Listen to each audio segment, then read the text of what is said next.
when we think about our role as career coaches and resume writers, there's a lot of fear right now around, will we continue to be relevant? Will this technology replace part of what we do?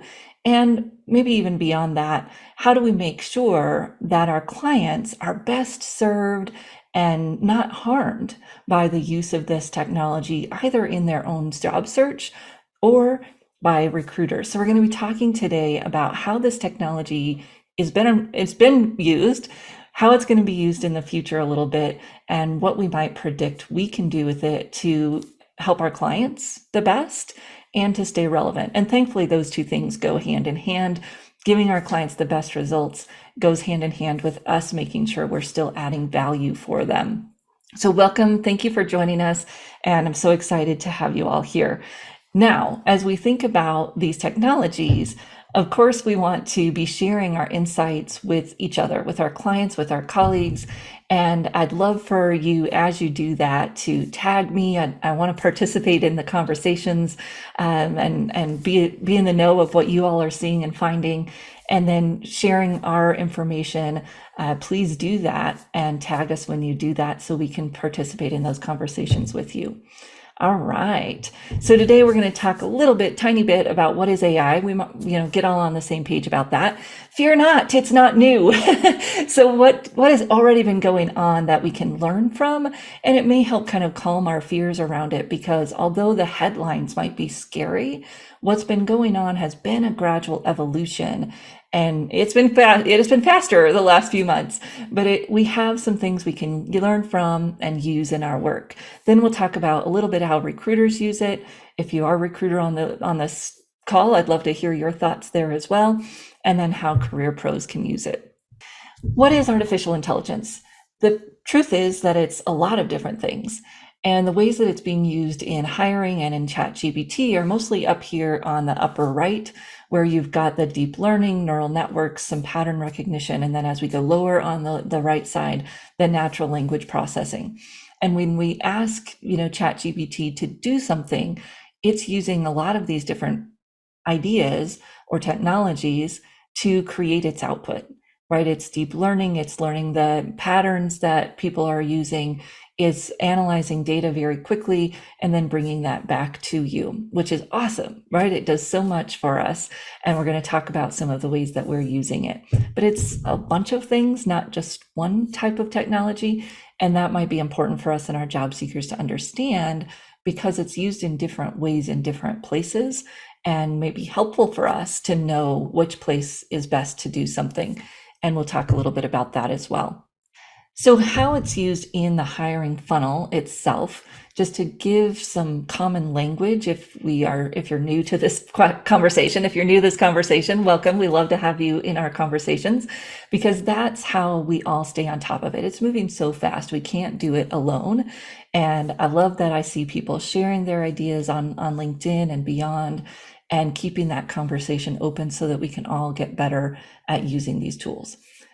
Sourcing. That's how hiring managers find people. And we're going to watch a short video on some new AI technology that's being used for sourcing, specifically using ChatGPT framework. Screening, so looking at resumes, screening people through other means, maybe their LinkedIn profile. And some assessments are using AI. Assessments have been on the rise for the last year or so, and now they're using some of this new technology. And then interviewing, of course, we know that technology and AI has been used in technology and interviewing for a while. It's not going to go anywhere. It's just going to get more ingrained there.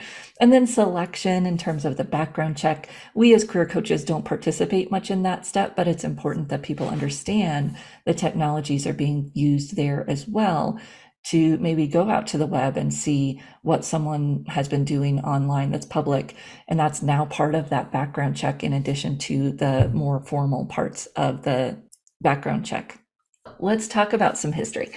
In 2018, we started talking about the system called Crystal Knows.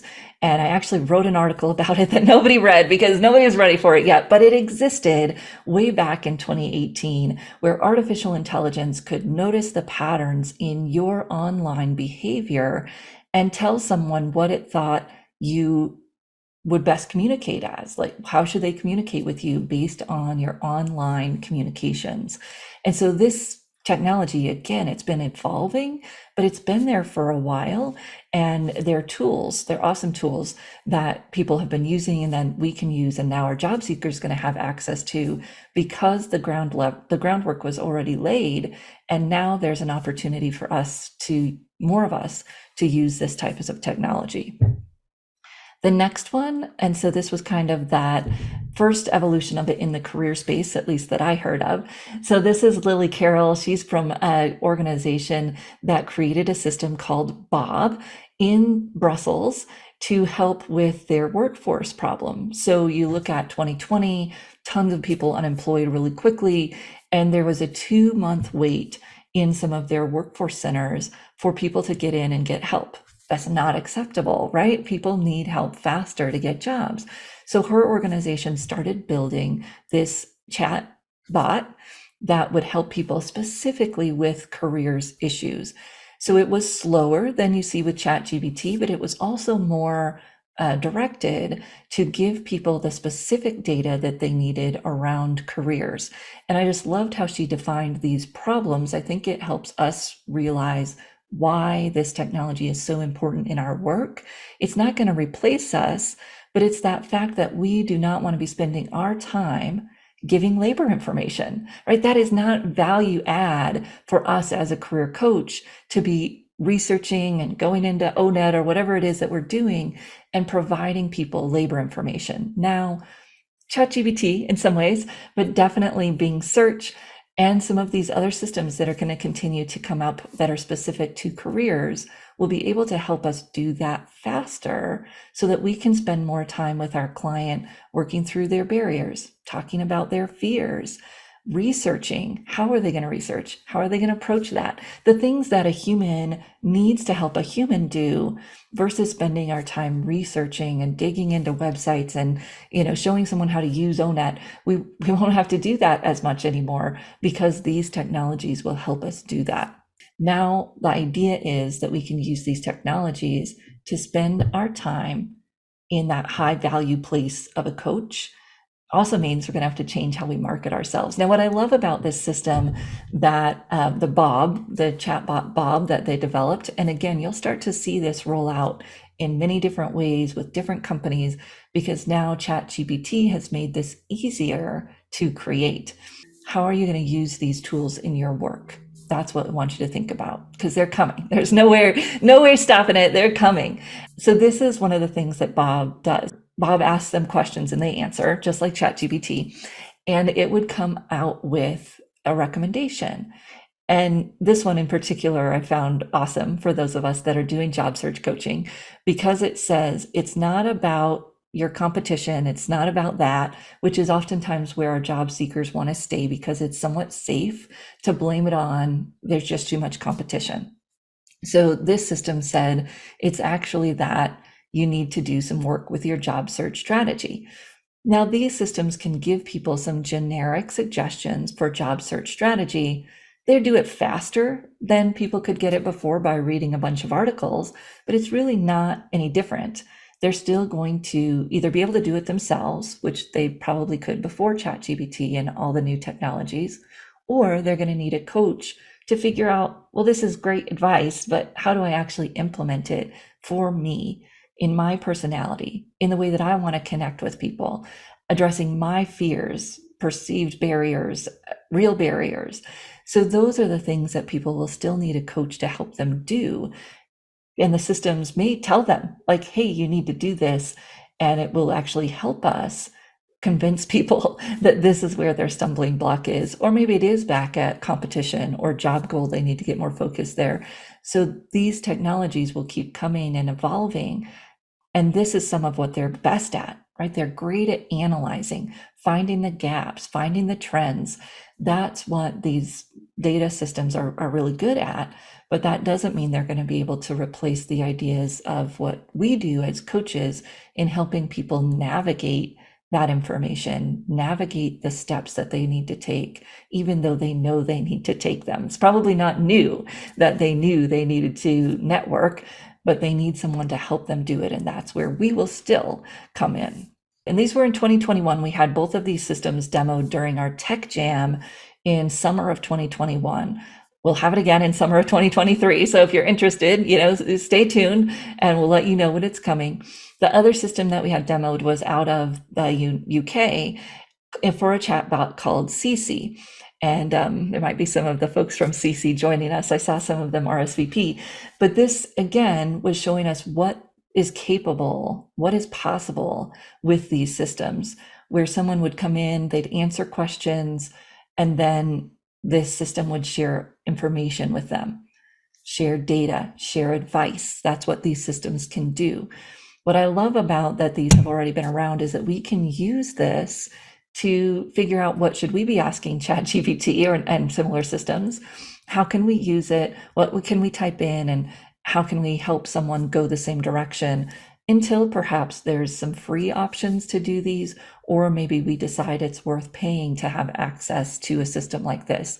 Right now, most of these systems are available to larger organizations or perhaps at a fee to individuals, but I haven't seen very much of this come out that's similar to this one. So these are some things that have been around for almost 2 years, right? It's not new.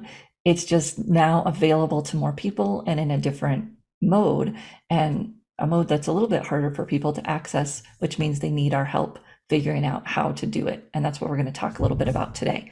I couldn't resist, since I just saw this article come out and that says, I'm the world's first conversational coach.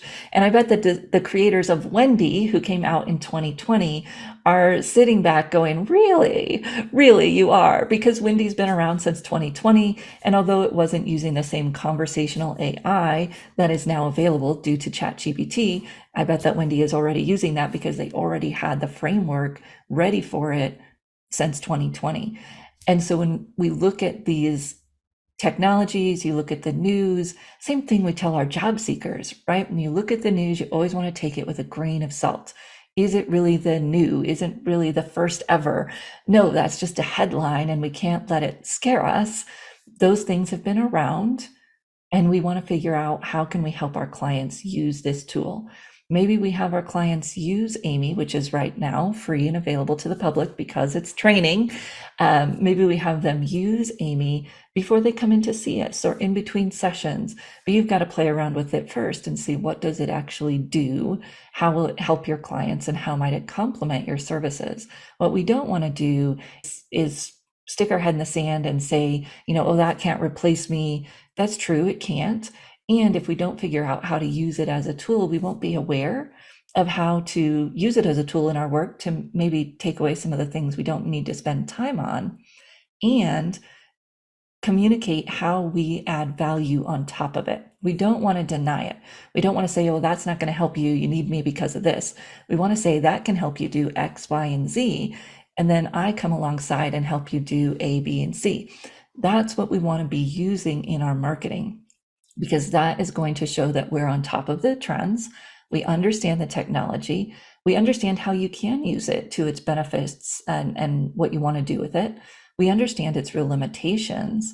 And then we can communicate our value on top of that, not try to deny it. That's not going to work. It's not going anywhere. That's a good thing. It can help us focus on the work we really need to do with people. And that is a value add for us. If you've heard of any of these, drop me a note in the Q&A. Had you heard of any of these systems? Had you used any of these systems? Or maybe any other AI tech that's been around for a while that's similar that I missed? Love to hear that and give people some ideas of other systems they can go and check out. So feel free to drop those into the Q&A. If there's other systems that you've used or heard about that we can add to our library here of things to check out. It's also been around for a while in recruiting, and this is important for us to understand. Valerie, thank you. I love it. I love to share some new information with you. Resume worded in job scan. So Yeah, they use AI. They don't use generative kind of chat-based AI yet. Maybe they do now because I haven't checked them out in a few months. But yeah, I love it. The resume worded, job scan. I love Skill Syncer. Skill Syncer is similar to job scan, and we get that information. So how are recruiters using it? This is a graphic that I pulled from LinkedIn in 2019, maybe 2019, 2020. So this part of it has been around for a while too. They've been using AI to analyze our online activity, analyze your activity in LinkedIn, analyze your activity outside of LinkedIn. I remember in 2018, I was sitting in a webinar run by some HR folks talking about how they were using AI to identify problem behaviors of candidates. And they were trying to figure out the ethics of this, et cetera. But if you had been overly confrontational or demonstrated those behaviors online, then they were using it to identify, hey, this person might cause some behavior problems in the workplace, which I found fascinating. I think that movement has been somewhat adopted by one of the other technologies we're going to talk about here in just a minute.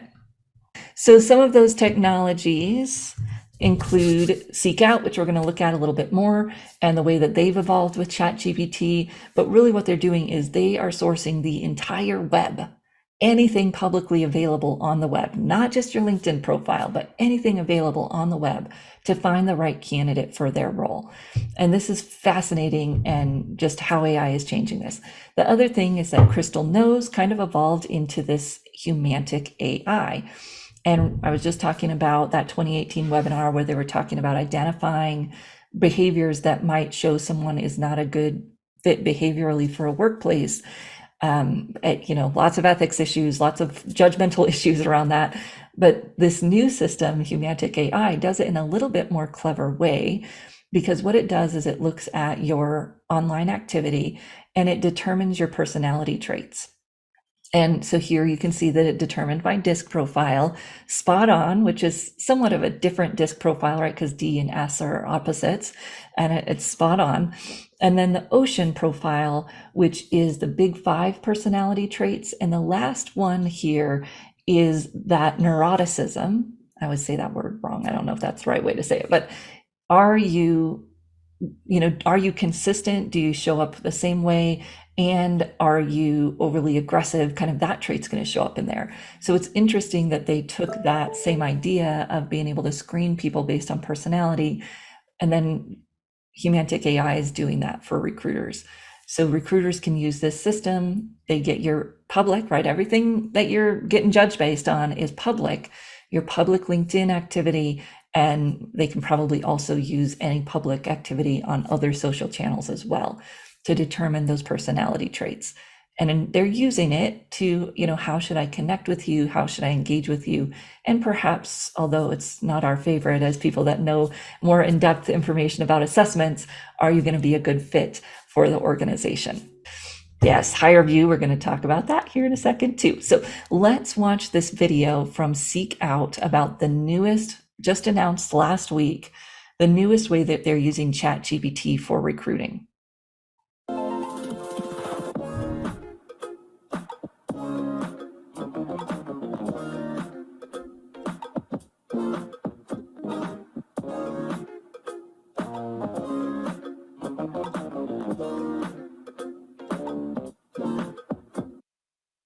Excellent. So this is, it's just their quick little promo, but they've got a longer one on their YouTube video. It's actually not on their YouTube channel. It's on a tech recruiter channel. I saved the video in the Career Thought Leaders YouTube page under our Career Trends playlist. So if you go to the Career Thought Leaders YouTube page and you go to our Career Trends playlist, you'll see a video that I snagged in from this Tech Recruiters channel where they actually had the person from Seek Out go through a very lengthy demo of the technology and what it can do. So if you want to know how recruiters are today, latest and greatest, finding candidates online, I would check that out. Again, in the Career Thought Leaders YouTube channel, go to the playlist on career trends, and you'll see it snagged in there from the Tech Recruiter channel where they do an interview of this person, that one of the co-founders of Seek Out.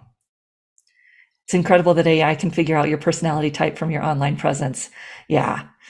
Google Bard, people have had less good things to say about, but I'd love to hear what you're using it for. In our newsletter last week, we had a comparison that one of the tech marketing people I followed did a comparison of Bard, Bing, and ChatGPT, and maybe one other one. It was called the AI Bake Off. So if you go to our newsletter from last week or maybe the week before, you'll see the AI Bake Off, and he had it answer questions, same kind of question in all the different systems to show the different outputs and the different qualities that you might get from each system.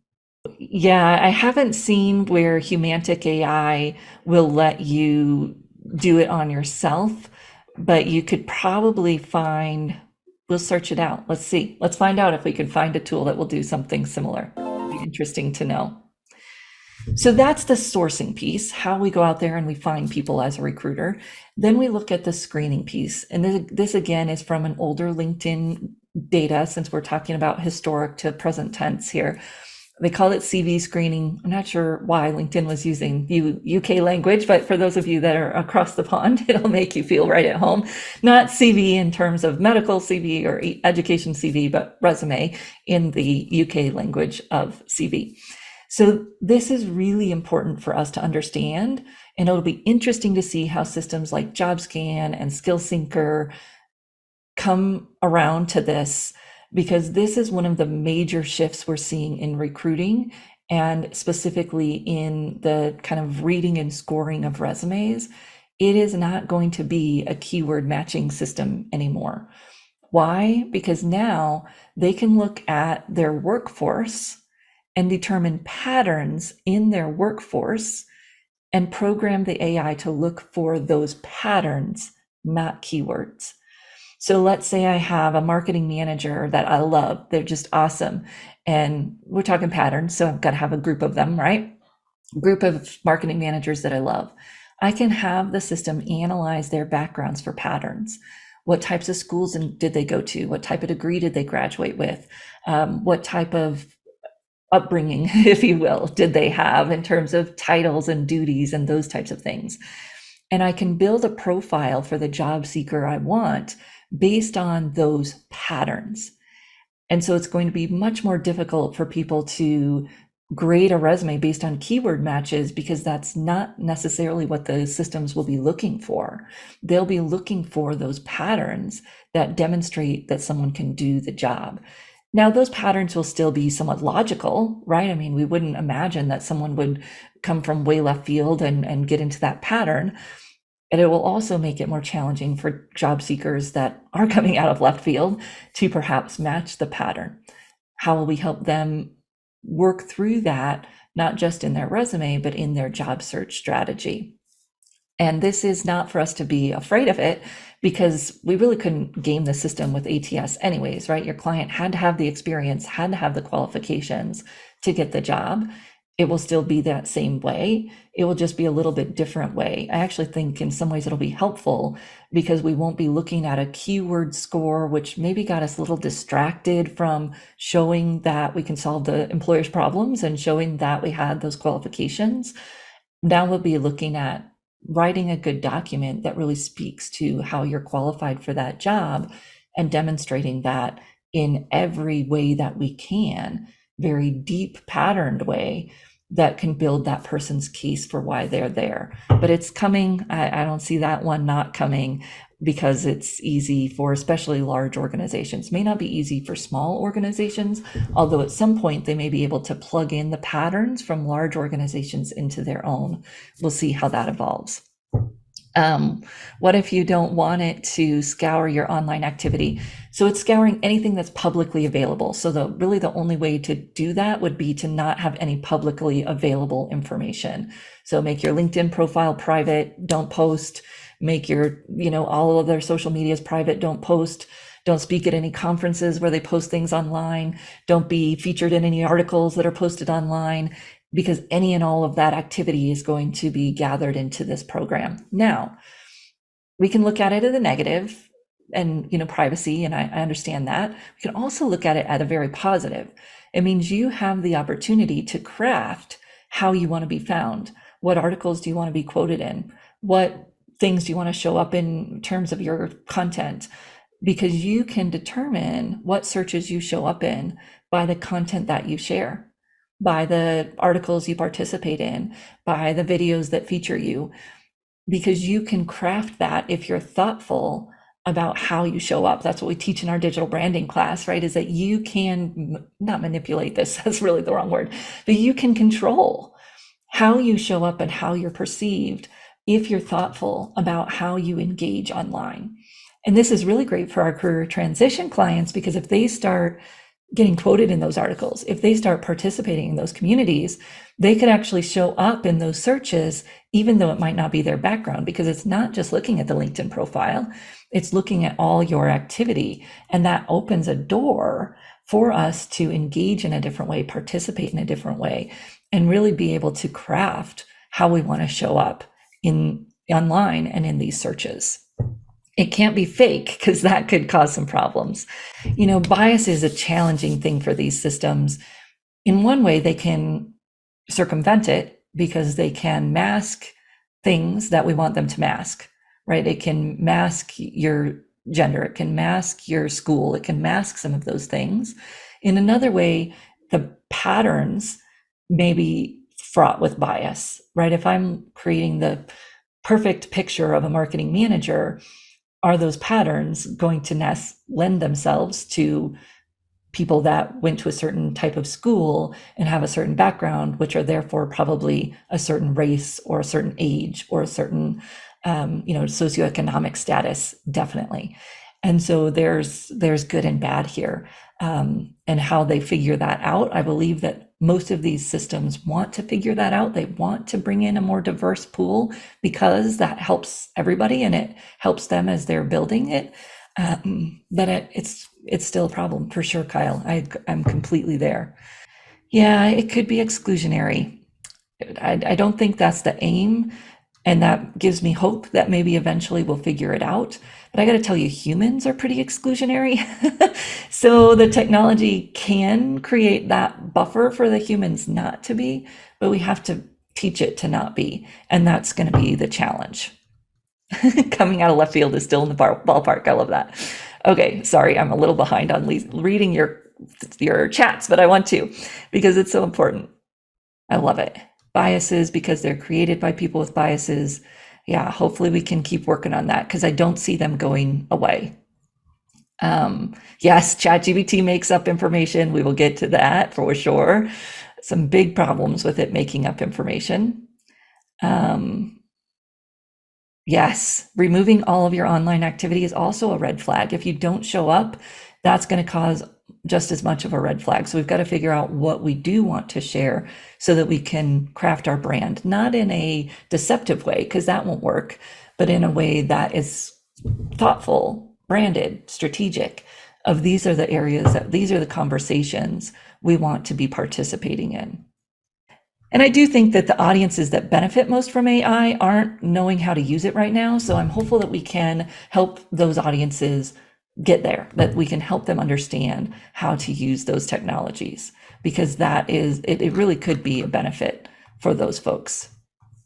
Okay, so here's one other thing. When we look at pattern recognition and resume screening, this again has been around for a while. You can tell that this is an older graphic. But as we're looking for patterns, not just for someone's career growth, we're also looking for patterns of, does this make sense? This is where ChatGPT created content might cause some problems. Because if you are not paying attention to the ChatGPT generated content that you're putting into your resume, you may throw up red flags, because the system is going to go, those two things don't make sense, right? That job duty related to that title, or that job duty on the growth from that title just doesn't make sense. The patterns don't work. And it's an imperfect system, of course, and it's not going to necessarily automatically eliminate anyone, but it could flag the resume as having oddities or, anomalies. And then the reader is going to look at it closer. And most of the time you can visually see when something's been generated by ChatGPT, and that may hurt our clients if it's that obvious. So there's some ways we can use it, some ways we don't want to use it, but we need to know that these systems can find anomalies in people's resumes. They're set to kind of look for fraud, and that may hurt our clients if they're generating their content using ChatGPT. Actually, Paula, I think that introverts can really be awesome in this space. Why? Because you can be thoughtful, you can be strategic, you can engage when you want to. And one of the things that I love as an introvert participating in the world this way is that I can do that. One of the ways that I have to challenge myself is not just hitting the like button and disappear, but to really think, okay, Kimberly is my friend. If I was engaging with her online, I wouldn't just, hit that button and move on. Or if I was engaging with her in person, I wouldn't just slap her shoulder and say, I like that story, Kimberly, and move on. I would engage with her. I'd ask her a question. I'd share some feedback. I'd say congratulations, because she is my friend, and even an introvert can engage with a friend. So we do have to think about it a little bit differently. But as an introvert, it does give me a lot of perks to strategically craft my brand online once I get over that visibility issue, which I don't find is actually related to introversion or extroversion. It's more just that comfort of figuring out how we want to show up and engage online. Yeah, so some of these systems can collect data as far back as the internet goes. Some of them, like ChatGPT, the most common way people interact with it, it's based on data from 2021 and prior, unless you're using a plugin that gathers data faster than that. AI is also being used in competency tests, things that people might take pre-employment. And so we need to know that. So someone mentioned HireVue. So I just wanted to show how some of these AIs have evolved. They don't go away, but they evolve. So in 2018, HireVue was really proud of its facial recognition piece of its software. And in 2018, they were analyzing your facial expressions and were you happy? Were you sad? Were you approachable or not? Well, guess what? That was not very good for people that were neurodiverse or from a different background than English. And so it didn't work. And in 2021, they had to make an announcement that, hey, we're not using that feature anymore. But the technology didn't go away.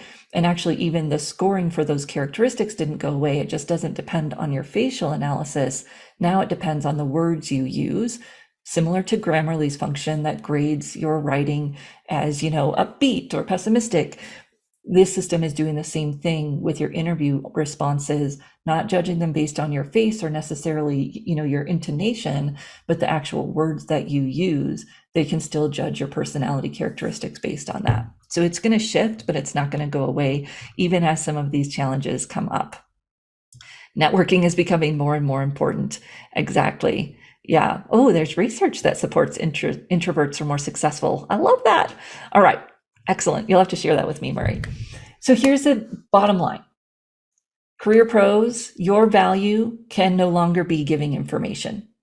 This idea that people come to us for expertise or they come to us to how to do something, that's going to go away fairly quickly because now they can very easily get the how-tos. It's how do I, with all of my fears and my barriers and my perceived issues, how do I implement all of this data? And Marvin Smith and I were talking about this even related to HR consulting. It'll be really easy to find the steps to do something, but that's not the challenge. It's the people and interacting with the people that is the challenge. Communicating, understanding how I want to communicate, making those connections, getting over myself to do that, right? Getting over myself to be visible online. Everybody knows how to do it, but we still don't do it because we don't know how to do it in a way that's comfortable for us, as many of you are demonstrating here in the chat. And so that's our goal as coaches, is to sell our value in that space of how do I. So here are just a few ways that we can use ChatGPT. We're going to go through these fairly quickly. You'll get the slides with the recording, and then you can go through them more on your own. So we can use them to do career research. We can think about what roles do I want to do? What skills am I doing? And how does that fit into roles? We can do labor market data. That might be better on Bing search, right? Because it's going to pull from the latest data. but the data isn't updated that often. So even ChatGPT with its 2021 and prior would probably be okay. We can find labor market information, all of that, as we're helping people decide what type of career they want to do. If you're not familiar with ChatGPT, I know I've been talking about it a lot already, but I just thought I'd ask ChatGPT to tell me what ChatGPT is instead of trying to do it myself. Natural language, respond to question and prompts, massive amount of data to provide information assistance and engage with you in a conversation, right? That's what these technologies can do, ChatGPT and beyond. In our career transition coach course, we help coaches get their clients to focus in on, what are some of the main skills that you want to use in your career moving forward. You can plug those into ChatGPT and it will give you a list of jobs that use those skills. Because we're broadening, we're brainstorming, we're giving people ideas that they may not be able to get in other ways. Now they can do that, and the system can do it very quickly, and maybe some things they hadn't thought about, in addition to the work we're going to do as a coach to help them brainstorm their own ideas first. Then we could go further and say which of those jobs have predicted job growth, and it will tell us based on the data from 2020. Again, you could try Bing search for more recent data and see what you find. Always want to do these types of things in multiple places anyways, because as some people have pointed out, the ChatGPT data isn't always accurate, or what it's doing, what it's sharing with you isn't always accurate. Clients see it as being a time saver, but it may take them, it's not always the right answer. I agree with you, Valerie. It's not always the right answer. And it's not always the easy button. What qualifications do you need to do one of these jobs that I decide I want to do? Oh, it says ChatGPT 4 has updated information. Okay, good. Now, problem with ChatGPT 4. So ChatGPT 4, you do have to pay for, and even when you pay for it, it has some limitations. What I'm hearing from the experts is to play around, figure it out in ChatGPT 3 first, and then move over to 4 if that's what you want to do. Then I just thought, okay, so what skills does a teacher have that a digital marketer always also uses? How could we connect those two things and put them together? Then looking at how we might use it in writing, really in the prep work. What are the top skills this job needs? We could use it to create some sample bullet points for our interview with a client. So give me 10 accomplishments for a cybersecurity professional. Now, when I'm interviewing my cybersecurity client, I know exactly what we're looking for. I can't use those bullets because they're not my client's accomplishments, but I can use them as a way to guide my conversation, guide my questions. These are the types of things that we need to look for these jobs. And ChatGPT has analyzed a large data set to tell me that these are the most important 10 accomplishments for the job. So I can do that. You could draft a letter. I'm not a huge fan of using it to draft. Again, the technical experts in this will tell you using it to generate text isn't actually the best use of it, even though it's called generative text. You want to use it to analyze, to look at themes, to summarize. Those are going to be better uses of it than actually generating text. I know some of us are, and go for it. You might have better results when you use it to summarize or do some of those other tasks. And so I've just got a few things in here where I asked it to do that. And I put in a very simple prompt, write a sales resume, and it wrote a sales resume. You can see what it does. It puts in an objective every time it puts an objective. It puts in fake information. If you don't give it information, of course, you can give it better information to get better output. It gives you fake data points, which is something important for our clients to understand, that they're going to get fake data points. They need to make sure they're editing this for their own use. And ChatGPT better than templates? Well, because it's specific and you don't have to go look through books, right? But they are in essence templates because it's giving you the best of the best it can find on the internet. Use it to get those and then figure out where do we go from there, which isn't copy and paste. Super generic, yeah. And then in research and interviewing, obviously we can use AI, we can use ChatGPT. I'm a little bit nervous about it generating answers to interview questions because again, those aren't your client stories. I'd rather that your client put out their story, their words. It's going to be rough, right? It's going to maybe not be that great. And then they put it into ChatGPT and have ChatGPT summarize it or reword it or add in these keywords so that it's their story, but then they're using ChatGPT to make it better.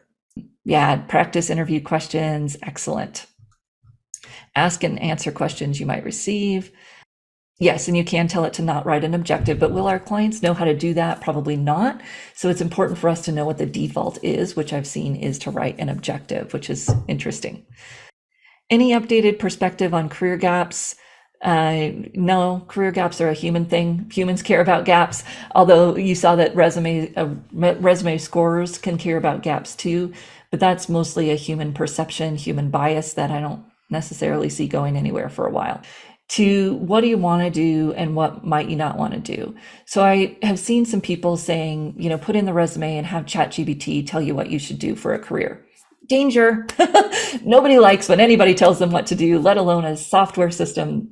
So that's why I like it to brainstorm ideas. What are 5 different careers instead of just one, which can feel limiting, boxed in, and if it's wrong, you throw out the whole baby with the bathwater, right? So do this, not that. Use it to identify those keywords, identify themes, not necessarily paste your resume in and ask it to target it, because what it will do is take away a lot of the specifics in lieu of generics, because that's the way it's trained. So yes, it's going to put in more keywords, but it's going to take out your accomplishments in order to do that. And you don't want it to do that. So write the resume, take out the identifying information, please, your client's name, contact information, maybe even company names. And then you could analyze the resume using ChatGPT. Would it be a good fit for this role? Very similar to what you could do in JobScan. And it will tell you. Then you're going to have to go back and look at those keywords and adjust it.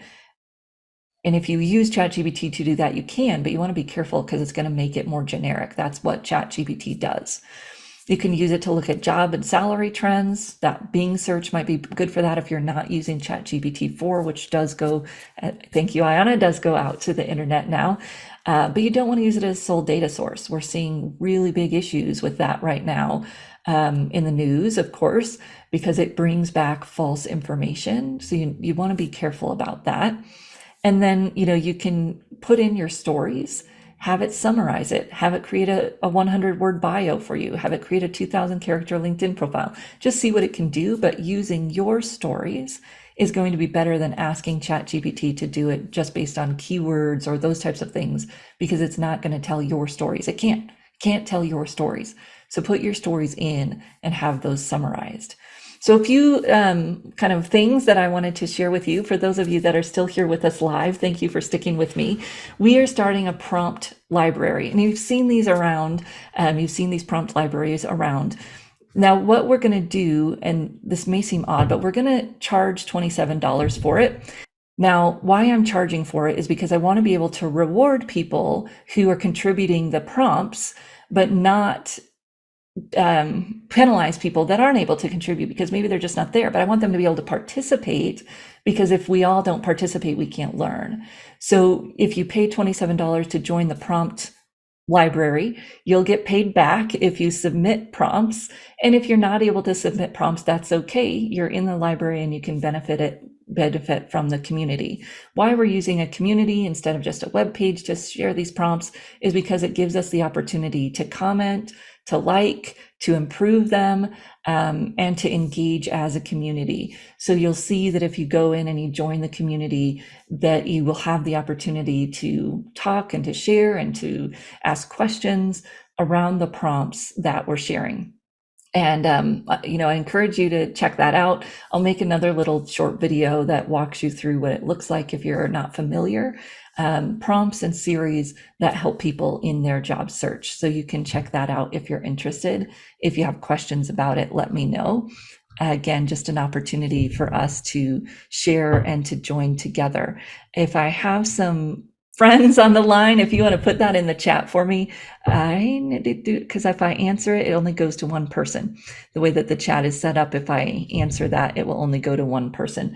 So if you're chatting along with us and you can put the link in the chat for me, that would be great. Otherwise, it's careertl.com and then join prompt library. Hopefully I spelled all those words right.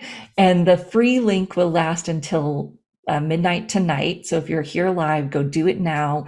Midnight Eastern time tonight. It will no longer be free for you to use this link to join.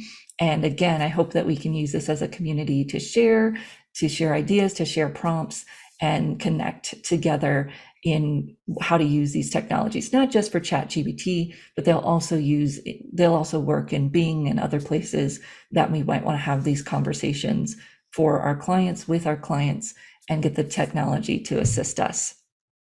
So remember, it's really about us helping people through their fears, through their obstacles, and understand how do I.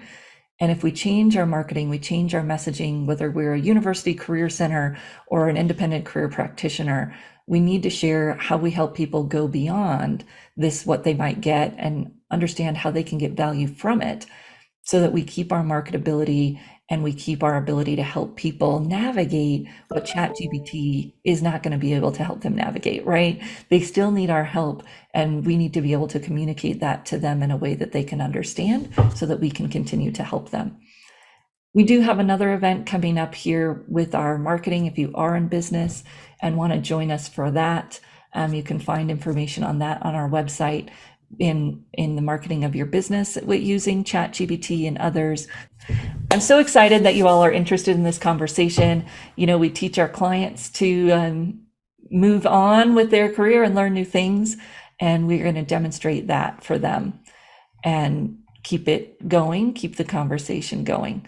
I know some of you are deep into this and you've been using it for a while, so I look forward to hearing more from you and what you're learning. And then some of you that are just learning, share your questions with us so that we can answer them, and that helps all of us learn as well. We will see you soon. If you're joining us for our Trend Tuesdays that we do every Tuesday, usually we're live, and if not, I look forward to talking with you and communicating with you about ChatGPT and AI in career services and HR. Thank you, everyone.